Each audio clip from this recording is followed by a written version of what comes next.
The yard teacher made us sit in two chairs side by side in the principal's office and placed the referral slip on his desk.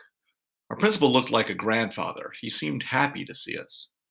Smiling, he said, "Well, girls, I want you to put your heads together and decide what your punishment should be while I make a phone call." He picked up the phone, and as he made his call, I stared at his desk. I realized I could read the referral slip upside down. The duty yard teacher had written, "benched for 1 week." Teresa leaned toward me and whispered, "I guess we should be benched for 2 weeks." I shook my head no. The principal put down the phone.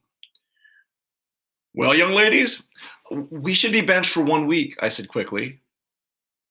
"I agree. And I don't want to see you back here anytime soon."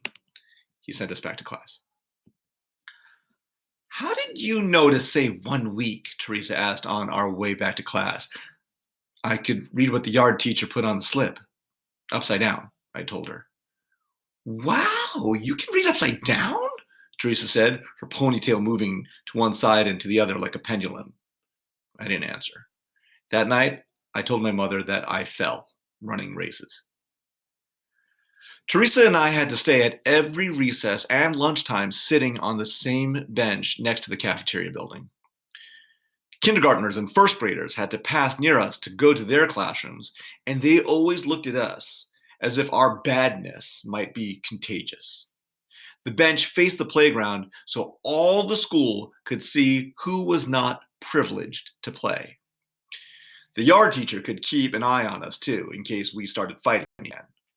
Indignant and humiliated, I refused to talk to Teresa, who didn't seem to have any inhibitions about being chatty.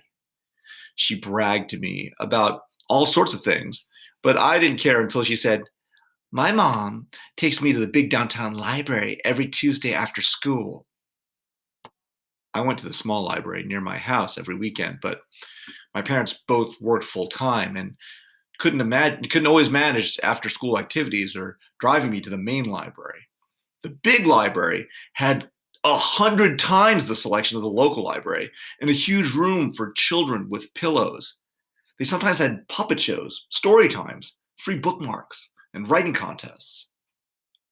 Before I could pretend I didn't care, I said, "You're lucky."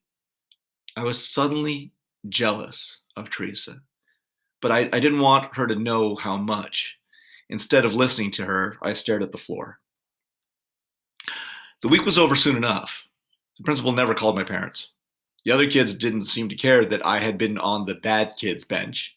In fact, I actually had a new respect from some of my classmates. From then on, Teresa left me alone, and Mary Lou was my ally. I didn't know how I would ever repay her. A few weeks passed, and one of the girls in our class had a pajama party. All the sixth grade girls were invited. Mary Lou and I put our sleeping bags right next to each other. The night progressed happily until someone suggested telling ghost stories. I hated ghost stories. I had a very active imagination, which took me much farther than the storytelling. If I saw a scary movie on TV, I would not sleep without the light on for nights. Mary Lou must have felt the same because she moved closer to me. We tried covering our faces, but it was impossible not to hear.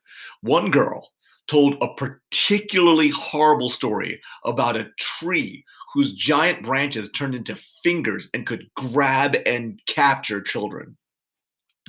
Most of the girls shouted, but then ended up laughing.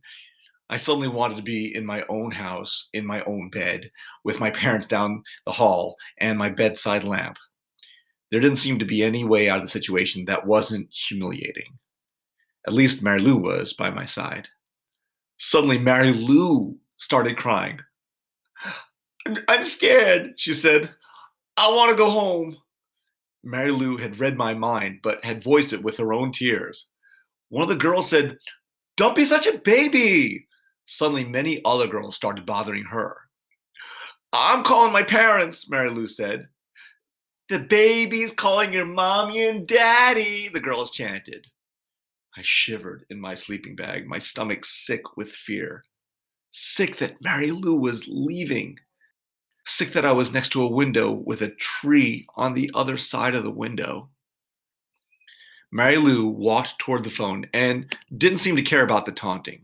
She called her parents with her chin up, set down the phone, and began packing her things. I stood up and began packing my things too. I'm going home too, Mary Lou. Can your parents take me home? I heard the girls laughing. Then, from across the room, a small voice said, Me too? Mary Lou nodded. I secretly celebrated. I knew that we would suffer the consequences of the gossip and finger pointing at school on Monday, but now I didn't care. When I put my things in the hallway, I saw the third person. It was Teresa. The three of us waited for Mary Lou's dad on the front porch. The girls inside could not stop laughing and mocking us. Mary Lou's dad headed toward Teresa's house first. On the way, we were quiet, but I felt happy. Happy that I was going home to my own room. Happy that Mary Lou had called her father first, and puzzled that Teresa had been frightened. She always seemed so confident. In front of Teresa's house, she went out of the car and said, So, do you want to go to the big library with me after school on Tuesdays? My mom drives me, and she could drive you too. I would love to go, I thought. But with Teresa, I was so confused. My mom can call your moms if you want, Teresa added. Are you going? I asked Mary Lou. I can't, she said, but you should go if you want to. I finally nodded. Teresa and I shared many trips to the library. I sometimes wondered how we ended up together. Teresa's abuse had been a way of calling my attention. She liked the library, and I always had my nose in a book, so she targeted me. Mary Lou is still my hero. I believe in the domino effect, the fact that one action causes another, and so I'm in debt with her forever. If she had never made me stand up to Teresa, I would have had a horrible time all primary school. Mary Lou never tried to be anything but herself. I wanted to be just like her.